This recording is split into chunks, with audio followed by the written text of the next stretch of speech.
Баршаңызға сәлем, құрметті көрермендерім. Арнама қош келдіңіздер.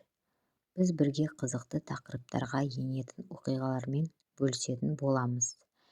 Жаңа бейнелер туралы хабардар болу үшін менің арнама лайк басып жазылыңыз.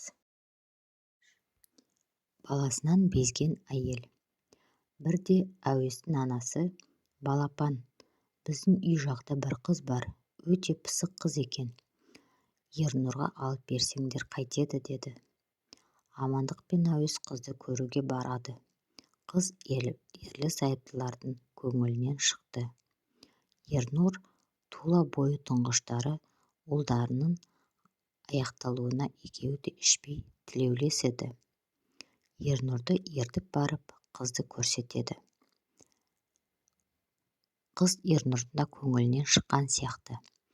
Ернұр қызбен оң шақты күн сөйлесіп жүріп, үйленуге ұсыныс жасайды. Қыз келіседі. Сөйтіп екеуі үйленеді. Амандық пен әуестің қуаныштарында шек жоқ. Тұңғыштары шаңырақ көтерді. Келінді болды.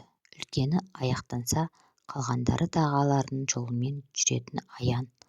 Алдыңғы арба қайда жүрсе, соңғы арба сонда жүреді деген. Келін Панар 3 рет босанып, үшеуі де шетінеп кетті. 4-ші немере туғанда шешесінің терезесінен шығарып, ақысын беріп сатып алды. Әбінәсір деп ат қойды.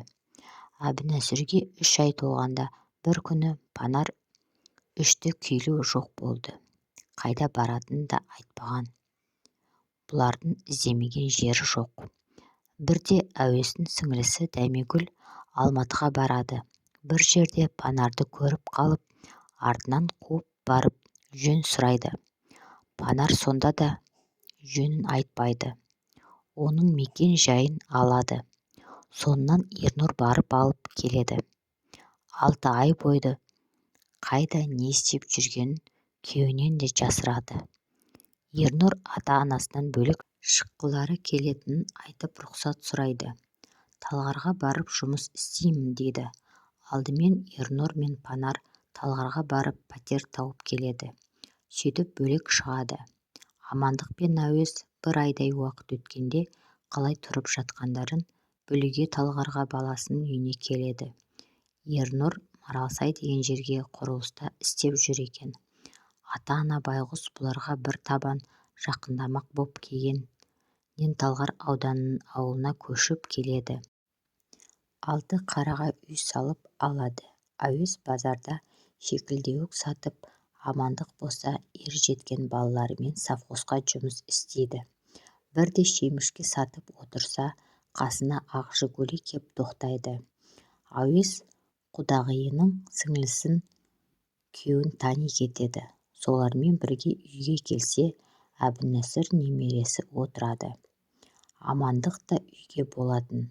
Ой, біздің кішкентай қайдан жүр, деп немересін көтеріп ап сүйгіштейді. Сөйтсе әңгіме былай болыпты. Бірде Панар Әбінәсірді көршісінікіне әкеп, базарға барып келейін, сіздердікінде отыра тұрсыншы, деп тастап кетеді. Көршісі баланы 2 күн қарайды. Шешесі келмейді. Панардың шешесінің сіңлісі таниды екен. Ақыры соған апарып береді. Шешесінің сіңлісі 10 күндей қарап келмеген соң атасы мен әжесіне әкелген екен. Ернұр жұмыстан шығып үйге келді. Олар енді Алматыға шетіндегі Ұлжан шағын ауданына көшіп келіп үй салады. Дорожник деген жердегі мектепке Әбінәсір 1-ші сыныпқа барды. Директоры орыс екен. Қазақша судай ағады. Директор әуесті кабинетіне шақырып, немереңізге әлеуметтік көмек аласыз ба, деді. Алмаймын. Ендеше былай етіңіз. Шешесін іздеп табыңыз. Баласын ала ма, алмай ма, алмаса қолхат берсін. Түл құжаттарын көшірмесін берсін. Бір мұғалім қызды әуеске қосып берді де, мына кісіге құжат жасайтын жерді көрсет, деді. Панардан қолхат алу үшін әуес оны іздеуге шығады. Ұзынқұлақтан бір ауруханада істейтінін естіген. Аурухананың біразын сүзіп шығады. Бір танысы Панарды облыстық ауруханадан көрдік деген соң сонда барады. Кадрлар бөлімінің бастығына барып, келінін іздеп жүргенін айтады. Архивті 3 күн ақтарып әзер табады. Нұрлан деген жігітке күйеуге шығыпты. Ол да осы ауруханада құрылыста істейді екен. Кадрлар бөлімі бастығы әлгі жігітті шақырып береді. Жігітке әуес, Панардың күйеуі бар, оған қалай үйлендің дейді. Анау, ажырастым деген, деп қарап тұр. Өзің бұрын үйленіп пе едің? Үйленгенмін, 2 қызбен ажырастық. Әпкеме жездем-сай, демекші, біріңді бірің тапқан екенсіңдер ғой. Мені үйіне баста, әйелмен сөйлесуім керек, дейді. Жігіт әуесті үйіне ертіп барып, өзі кетіп қалады. Панар төсекте баласын емізіп отыр екен. Әуесті көргенде түрі құп-қу боп, тілі байланып қалғандай бір ауыз тілге келе алмады. Әуестің бір аяғы іште, бір аяғы сыртта. Панар, неге үндемейсің? Ернұр қайтыс болған, Әбунәсірді өзің аласың ба? Соны білейін деп келдім. Әйел не я, не жоқ деместен отыра берді. Егер маған қалдырсаң, қолхат бер, паспорттың көшірмесін бер. Мен сенің ошағыңды ойрандайын деп келгенім жоқ. Тастай қашқан балаңды мектепке беріп, құжаттарын түгендеумен жүрмін. Бірақ ол күні ештеңе бітіре алмайды. Төл құжаттың көшірмесін сұрап 4 ай сенделеді.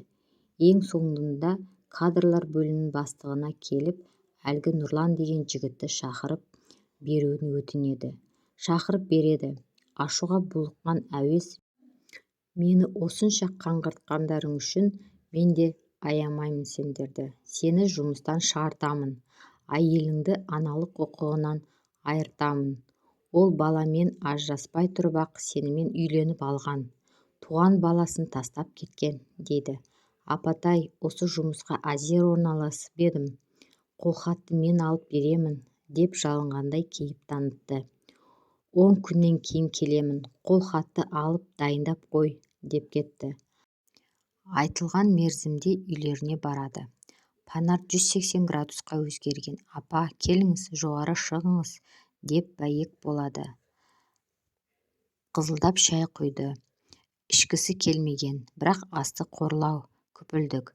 Әбунәсірді ерте барған, бірақ бетінен сүйген де жоқ. Әбунәсір ме? Деді де қойды. Қазір сол Панардың бір ұл бір қызы бар екен. Қызы биыл 19-ға келіпті. Параличпен ауырады екен. Еш кінәсі жоқ. Қаршадай сәбидің көз жасына қарамай тастап кеткен. Тас жүрек шешенің зардабы баласына тиген шығар деп ойладым, дейді әуес. Кезінде Ернұр, ұлыма қайта үйленсеші, қашанға жүре бересің, дегенімде үйленбеймін.